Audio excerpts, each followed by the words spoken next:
misinterpret belief systems going. And what you will notice, because I dreamed about this, and this was before I knew any of what I'm talking to you about now.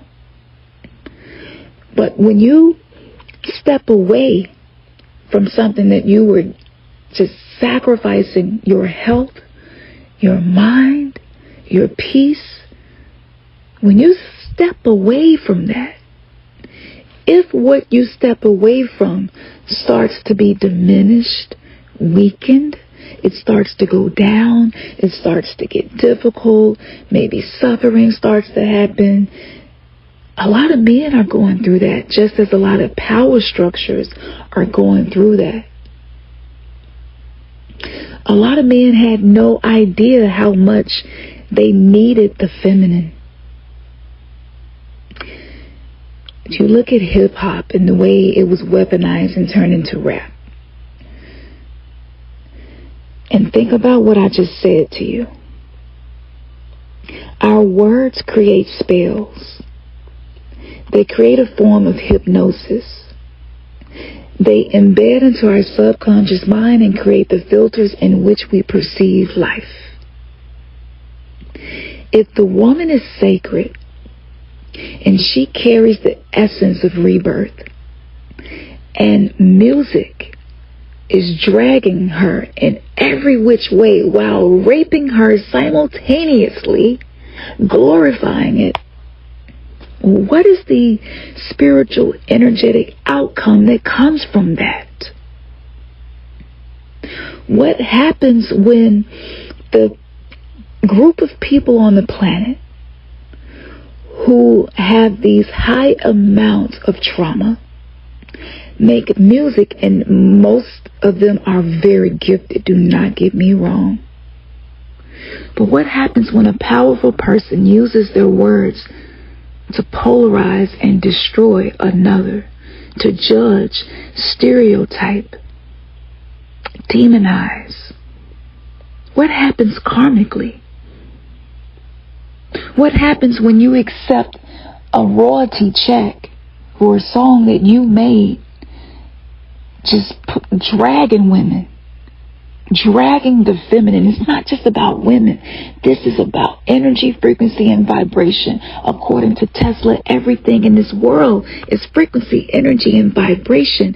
So what we see happening to a lot of men, even if they aren't rappers, if they subconsciously receive that information and subscribe to that belief system, and they have not canceled that vow, that pact, that soul contract that was created in a broken system meant to keep you trapped, reincarnating, and not being able to truly clear karma, that creates dysfunction.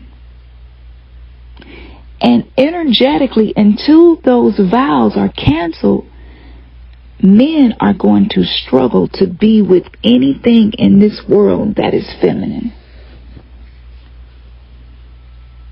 The twisted thing about this is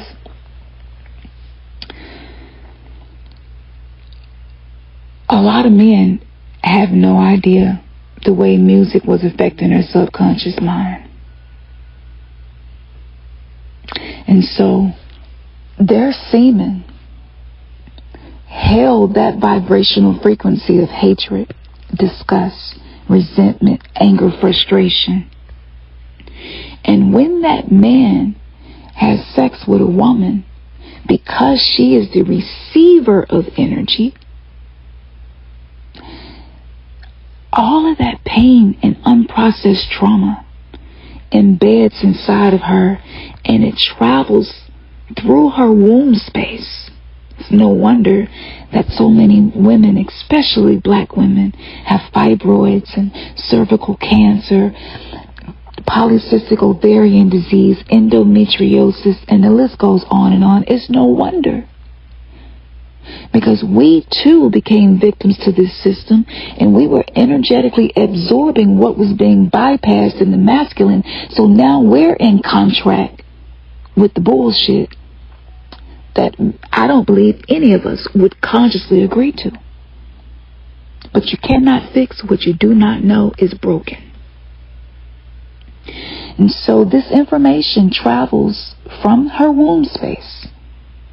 Once the man releases it from his body, and this is not just about semen, this is about energy as well, but I'm using semen because sometimes it's easier for us to understand things that show up in the physical realm versus the spiritual invisible. So that energy goes into the woman, climbs up her spine, 33 degrees up her spine, enters and embeds itself in her amygdala, which is the center that controls fear. And she may not know that each time she has sex, fear is being injected into her. Fear is being activated in her. And because she may not know why, that information is stored in the quantum computer we call the brain. And now she struggles to feel safe, not just in the world, but in her relationships. She struggles to feel safe in her own body, inside of her own temple. I went through this for so long, and I could not figure out what was happening to me, why I was so triggered and feeling so unsafe. And I'm sharing a moment with someone that I love. So what is happening? Why do I feel this way? Now, I want to tell you what the scared masculine shows up as versus the sacred. The scared masculine is defensive. He is easy to go in fight or flight and go into attack mode. That's the hunter energy, the fight energy, the warrior energy we discussed.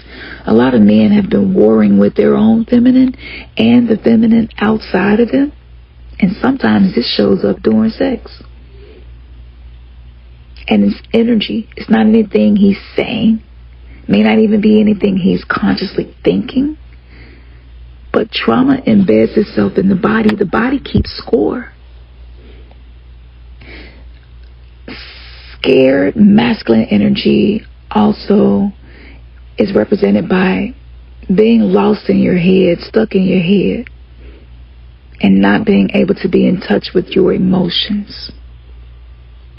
This is dangerous, especially now that all of these portals have been opening and all of these different interdimensional beings are just being let loose on this planet.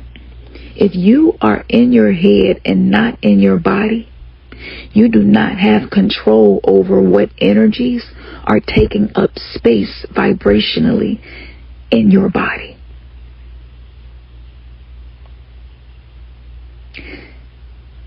The next thing is the sacred masculine tends to be selfish.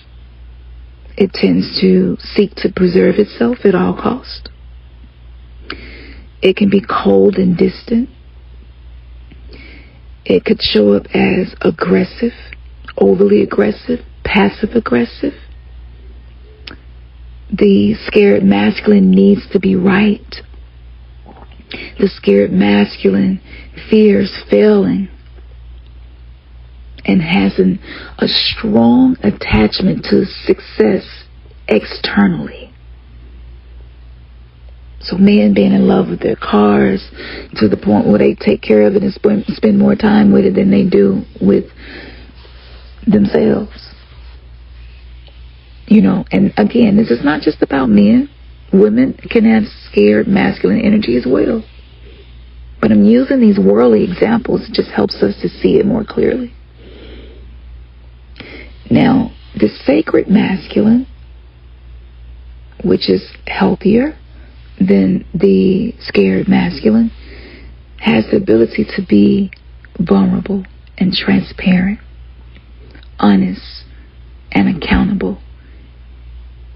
The sacred masculine is not going to show up defensive. The sacred masculine does not attack people when they feel threatened, especially when they're not really being threatened.